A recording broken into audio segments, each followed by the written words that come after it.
Central banks splurge with trillions. Let's have a look. Hello everyone, Florian.heise here, and welcome to another episode of HeiseSays. Grab your stein of coffee because we're going to look at an interesting, interactive article from Bloomberg. $9 trillion binge turned central banks into the market's biggest whales, everyone. And the graphic, this was sent to me by a viewer of this article, it's really effective to just show the scale of the spending. Since the start of the pandemic, central banks in the US, Europe, and Japan have been on a $9 trillion spending spree. That binge has turned the US Federal Reserve, the European Central Bank, and the Bank of Japan into the ultimate market whales, swelling their combined assets to $24 trillion. Now talk is shifting to winding down the bank's massive monetary stimulus and the challenge that presents for the economies they support.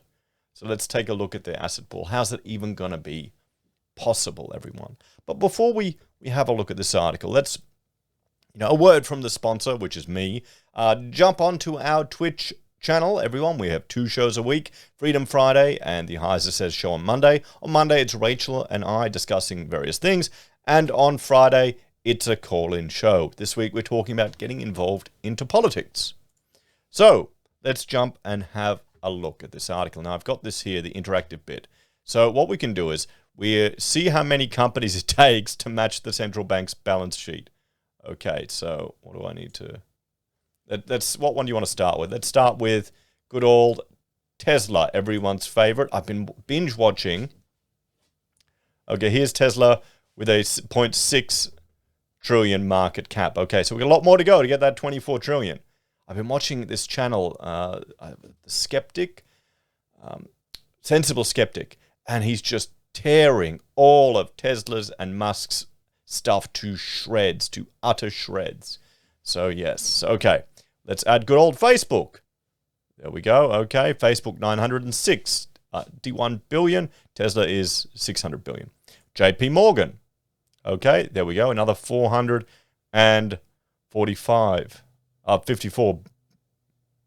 billion. Nestle, good old Nestle. Oh, they're only there at 364. What about Netflix? Everyone loves to Netflix and chill. There you go. They're not even, their name isn't there. 225. What about good old Apple? Apple's big. 2.24 trillion. And their share price is doing quite well at the moment. What about J&J, Johnson & Johnson?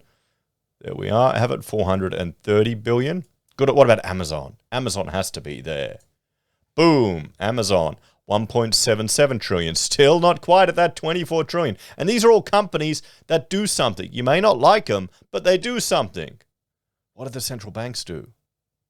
What about Coca-Cola? Good old Coke, Boom. Where's Coke? Here. 235 trillion. What about Walmart? People still use Walmart. They go shopping there. Nope. Still need to go. Okay. Sony. Good brand. Nope. What about Visa? There we go. Visa will add. No, not Visa. What about Airbnb? That's a modern brand. Nope. Nintendo. I'm a Nintendo fan. I've got my Nintendo Mini. Literally. Right here. I hardly ever play it. I try to record it, but still, it's good fun. Nope, not enough. What about BP? Nope. Okay, PayPal. No. Uber. They're meant to be big. No. Okay. Boeing. Yeah, Boeing. No. What about Nike? Nope. AT&T. Nope. Tencent. Nope. They're decent. 700 billion. Microsoft. Boom. $2 trillion. Good old Microsoft. Now we're getting close. Look at all these companies. Bank of America. No. Oracle. Nvidia. Home Depot. SoftBank. Toyota, a real car company. Boom. No. What else? Walt Disney. Procter & Gamble. Pfizer. Intel. McDonald's. Alphabet. Boom. There's Alphabet, 1.67 trillion. We're getting close. Look at all these companies. And to think the central banks have spent this much money. We've got Citigroup, Unilever, Morgan Stanley, Alibaba, Costco, PepsiCo, Volkswagen, 3M, HSBC, Airbus. Come on, Zoom. BMW. We'll get some other ones. Boom. Boom. IBM. Come on. Dell. How many of these companies? Twitter. Spotify. BMW. Do I have to add all of them? No. Maybe. Starbucks. We'll chuck it in there. AIA. Come on. ExxonMobil. Colgate. Okay, I think I'll have to Lululemon. Lululemon's there? Mitsubishi. Come on.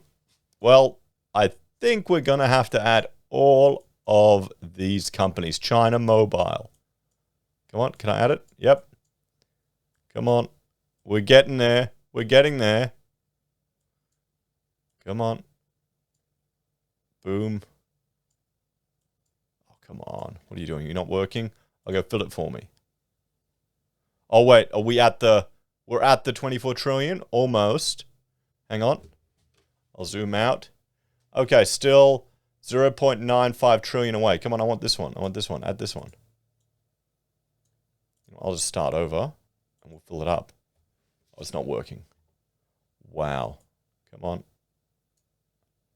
Oh, well, there you go. So where's the money gone? Everyone?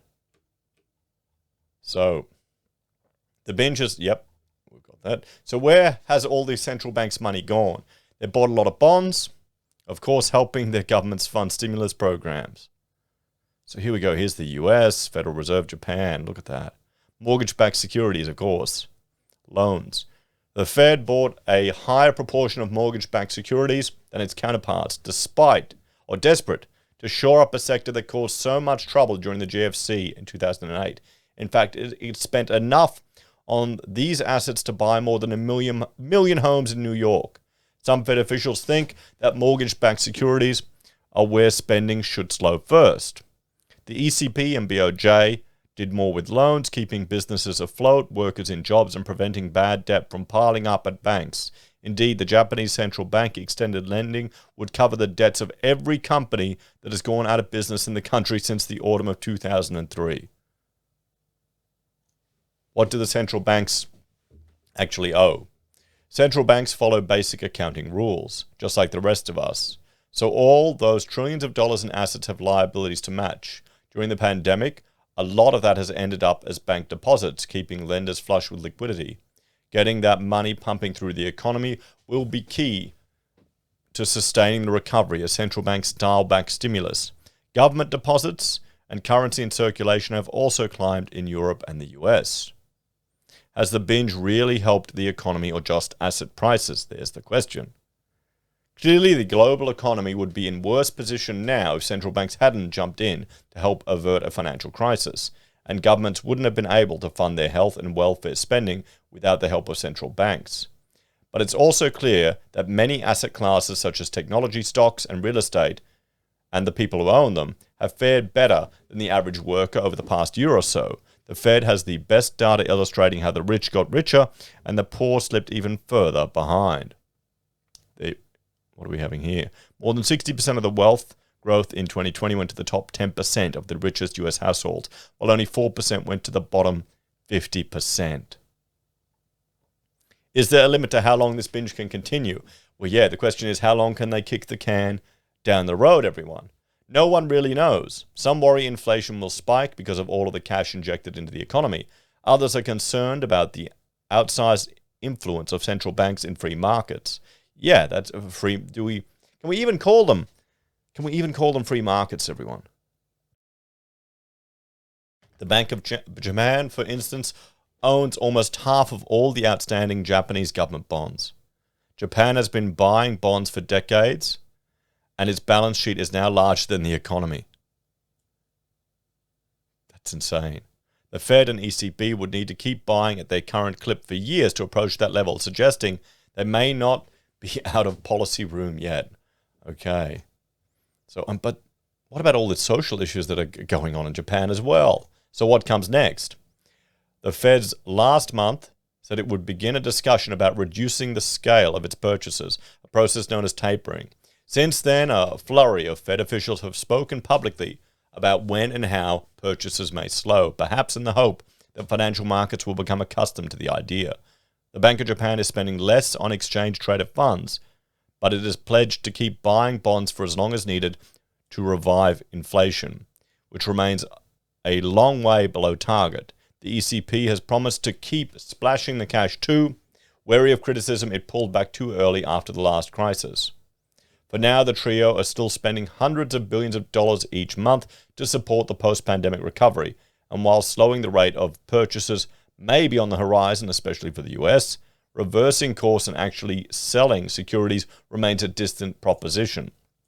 Weaning the world of such huge doses of stimulus will shape the economy and market landscapes for years to come. Here's a note. China's central bank hasn't undertaken a large-scale asset purchase program over the past year, so we have excluded it from this story. The People's Bank of China's total assets are around $6 trillion. Company valuations in the lead graphic are based on their stock market capitalization at the 23rd of June 2021. The Fed and BOJ numbers are of the 30th of June 2021 and the ECB's of the 25th. So there you have it. So what's the solution to this, everyone? Well, I would encourage people to look into some alternative economic theories and perhaps look at the Austrian school. Generally, I think all people need to develop financial freedom and reduce their debt that they have so you can, well, not be so beholden to the whims of our glorious leaders. What do you think, everyone? Do you think, can they keep kicking the can down the road? Discussions or warnings of an imminent collapse of the economy or hyperinflation, are they misplaced? Only time will tell. Let's see. Take care, everyone. If you're a fan of the channel and enjoy the content I cobbled together here, there are a few ways you can support us. You can join us on YouTube or Patreon, sign up for SelfWealth or Stake, use our affiliate links at Amazon, eBay, Independent Reserve or AussieBroadband. You can buy a merch from HeiseSays, use Gold Pass from the Perth Mint or support us via PayPal. Take care, everyone, and I'll see you next time. Bye for now.